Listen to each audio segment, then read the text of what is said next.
L'élite qui gouverne actuellement l'Algérie, incarnée par le président Abdelmajid Tebboune, est officiellement reconnue comme une spécialiste de la duplicité, du double jeu envers les pays sahéliens, en particulier et plus largement l'Afrique noire.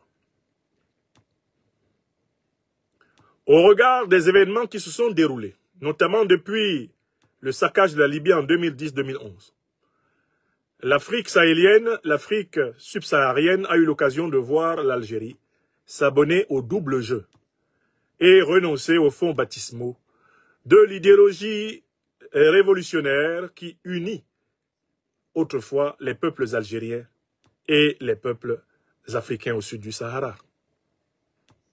Quand le grand FLN des Houari Boumedienne, le grand FLN des Chadli Ben Djedid, le grand FLN des combattants comme Bouteflika, quand ce FLN était encore vivant, il était entendu que le peuple algérien et les peuples d'Afrique au sud du Sahara étaient unis dans la lutte contre les puissances négrières, colonialistes, néocolonialistes et impérialistes jusqu'à la fin des temps. C'est dans ces conditions que le Mali servit pendant de longues et douloureuses années de base arrière à la lutte de libération de l'Algérie contre le colonialisme et le néocolonialisme français. Oh, que ce temps est passé! Que d'eau a coulé sous les ponts! À la tête de l'Algérie se trouve désormais une élite qui a un mépris souverain de l'histoire et qui ne s'intéresse qu'à l'or, au pétrole et au gaz, qui ne s'intéresse qu'à la jouissance du pouvoir, à sa confiscation sous toutes sortes de prétextes. L'élite incarnée par la grande dictature des généraux algériens, dont la marionnette visible est bien sûr le président Abdelmajid Tebboune. Une élite qui est un vrai problème pour le peuple algérien, dont l'écrasante majorité de la population connaît des difficultés socio-économiques énormes.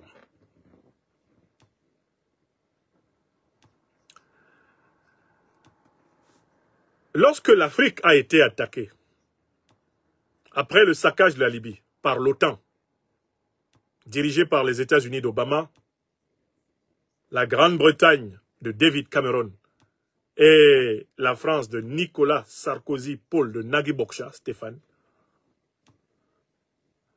les Africains se sont laissés dire que ceux qui les attaquaient au Mali, au Burkina, au Niger, au Cameroun, au Tchad, au Nigeria, que c'était des djihadistes, des gens qui venaient imposer une certaine compréhension de l'islam aux peuples africains, y compris à des peuples déjà islamisés. En réalité, le concept de djihadisme, comme je l'ai montré, à travers le livre qui, aujourd'hui, fait le tour du monde, le concept de djihadisme était un voile ayant pour but d'empêcher les Africains de connaître la nature réelle de leurs agresseurs. Il n'y a jamais eu de djihadistes en Afrique. Dans la guerre contre la Libye et dans l'invasion que le continent connaît à la suite de l'effondrement de la Libye, ce n'étaient pas des djihadistes. Les deux principales organisations terroristes qui agissent au Sahel et maintenant dans le golfe de Guinée, même autour du lac Tchad, à savoir Al-Qaïda et l'État islamique, sont des organisations terroristes qui ont été créées par les services secrets occidentaux. Tous les documents déclassifiés établissent très clairement la création d'Al-Qaïda dans les années 80 par la CIA, en Afghanistan, pour combattre les soviétiques. Le financement constant d'Al-Qaïda depuis lors par les services américains a été attesté par les dernières révélations en date de Mme Tulsi Gabbard, chef du renseignement américain actuel, et M. Elon Musk, chef de l'agence de la bonne gouvernance américaine. L'État islamique, l'actuel président américain a dévoilé le poteau rose, est une création des services américains, sous la présidence Obama-Clinton. C'est une révélation qui a été faite par plusieurs reprises par le président Donald Trump, actuel président des États-Unis d'Amérique. Mieux, grâce maintenant à la déclassification des documents officiels américains, on a trouvé des paiements directs du Trésor américain à Al-Qaïda et à l'État islamique. Ce qui a permis à Mme Tulsi Gabbard d'affirmer le 31 janvier 2025 devant le Sénat américain la chose suivante. J'ai honte. Nous avons régulièrement financé les groupes terroristes qui ont déstabilisé l'Afghanistan, l'Irak, la Syrie, la Libye, l'Afrique. J'ai la preuve formelle que nous avons financé les terroristes qui ont tué nos soldats et qui ont massacré plus de 4000 Américains le 11 septembre 2001 à New York. Voilà, in extenso, presque mot pour mot, les révélations de Mme Tulsi Gabbard sur la base de documents. On a d'ailleurs pu identifier les paiements directs aux organisations terroristes.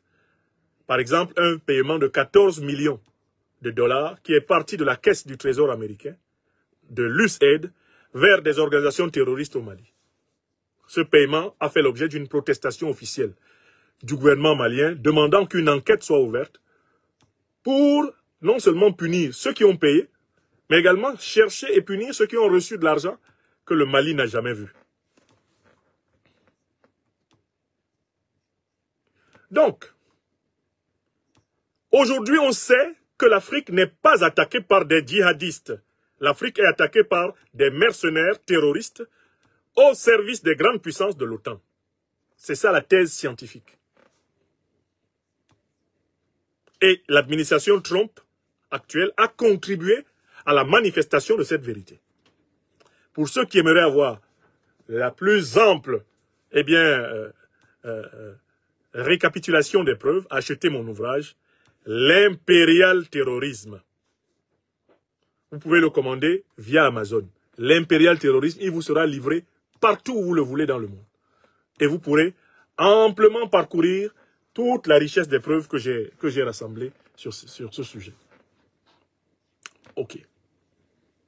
Mais ce que je voulais dire à propos de l'Algérie, c'est que l'Algérie, elle avait élaboré un autre concept pour tromper les Africains. Parce que l'Algérie est une puissance dont les dirigeants voient d'un mauvais œil l'émergence d'une grande puissance au sud du Sahara. Pour les dirigeants algériens actuels, il ne faut pas que le Mali, le Burkina Faso, le Niger, le Cameroun, le Nigeria deviennent des grandes puissances de rang comparable à elles, et même supérieurs. Pour que cela n'arrive pas, les dirigeants algériens ont pris l'habitude d'entretenir des groupes qui déstabilisent les pays du sud du Sahara. C'est une condition essentielle de leur influence. Et le concept que les dirigeants algériens actuels ont élaboré pour camoufler ces groupes de déstabilisateurs, de terroristes à leur service, c'est le concept de sécessionnisme.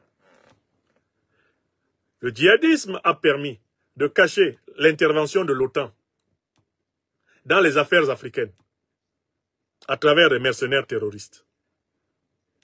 Le concept de djihadisme a été le voile utilisé par l'OTAN.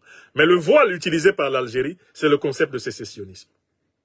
Voilà pourquoi, bizarrement, vous verrez que tous les groupes sécessionnistes qui ont opéré depuis plusieurs années maintenant au Mali, au Burkina Faso ou au Niger se réfugient systématiquement en Algérie.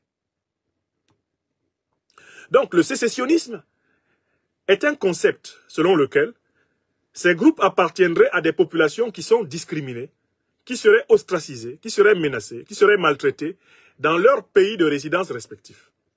Et par conséquent, ces populations se replieraient en Algérie pour bénéficier de la protection d'un État humanitaire, gentil, bon, débonnaire, bienveillant, doux, un État presque divin, qui leur permet d'articuler leurs revendications afin d'obtenir le droit à une plus grande considération dans leur pays d'origine. Voilà le concept inventé par la géostratégie, la géopolitique algérienne pour infiltrer le Mali, infiltrer le Niger, infiltrer le Burkina Faso, infiltrer tout le Sahel, infiltrer toute l'Afrique au sud du Sahara. Or, en fait, ces groupes sécessionnistes ont des revendications farfelues. Les uns prétendent qu'ils sont des Touaregs et que les Touaregs seraient menacés partout. C'est faux. C'est un mythe qu'ils entretiennent, y compris par des exactions commises opportunément contre des populations Touaregs, afin d'entretenir le mythe de la population Touareg pourchassée. Je vous rappelle que une bonne partie des crimes qui sont commis contre certaines communautés Peul sont commis par des terroristes instrumentalisés par les mêmes puissances, dans le but de faire incriminer les Dogons, dans le but de faire incriminer les Bambara, dans le but de faire incriminer les non-Peuls. On instrumentalise même des Peuls à tuer des Peuls. Dans le but de faire incriminer des Dogons, on va instrumentaliser même des Dogons à tuer des Dogons. Dans le but, c'est-à-dire que pour semer la chienlit dans toute la sous-région, on utilise des effets de croisement, on utilise des effets de miroir entre les populations pour les jeter les unes contre les autres. Ça, vous connaissez cette méthode. Mais dans le cas de l'Algérie, vous vous rendrez compte que les principaux responsables de la revendication sécessionniste au Sahel sont réfugiés chez elle. Et voilà comment elle a manœuvré pour obtenir l'accord de paix d'Alger de 2005. Un accord qui permettait aux sécessionnistes d'avoir des droits qui sont presque l'équivalent d'une semi-autonomie, d'une semi-indépendance à l'intérieur du Mali. Parce que l'accord d'Alger de 2005 n'est rien d'autre que l'accord d'Alger de 2015, pardon. L'accord d'Alger de 2015 n'est rien d'autre que, en réalité, le démembrement de l'État malien en faveur de sécessionnistes qui, eux, vont brader les richesses du sous-sol du Mali à la puissance algérienne et aux puissances occidentales. Donc, quel est le deal des dirigeants algériens? Je vous demande de ne pas confondre ces dirigeants avec le peuple algérien, qui lui-même est victime de ces dirigeants.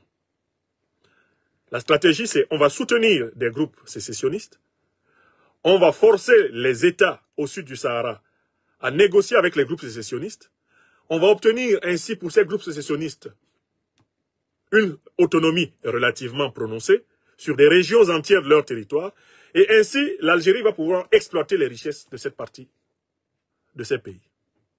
Ainsi, pour exploiter le pétrole, le gaz malien, il faut renforcer les sécessionnistes au nord du Mali, parce qu'avec eux, l'Algérie pourra se servir à volonté.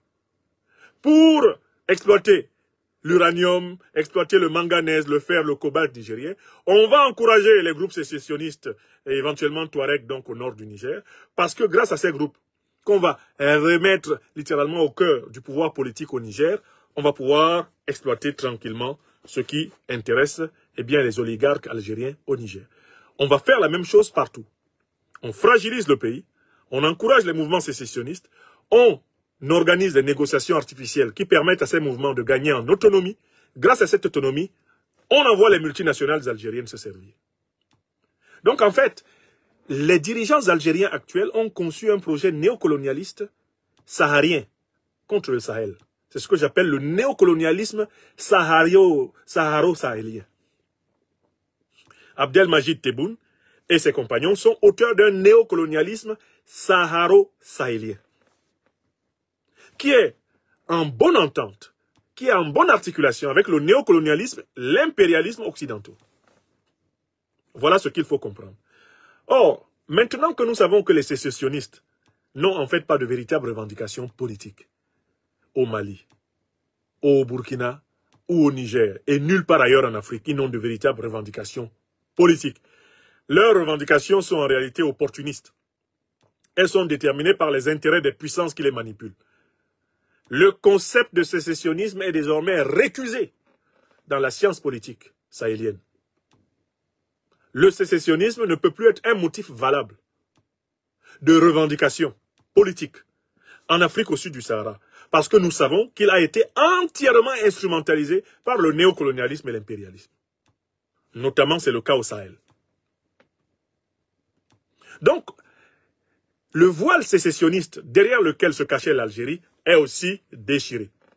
Comme le voile djihadiste est déchiré d'un côté, le voile sécessionniste déchiré de l'autre, les puissances néocolonialistes et impérialistes occidentales et moyen-orientales sont en nu, et la puissance néocolonialiste saharo-sahélienne qu'est l'Algérie est également en nu.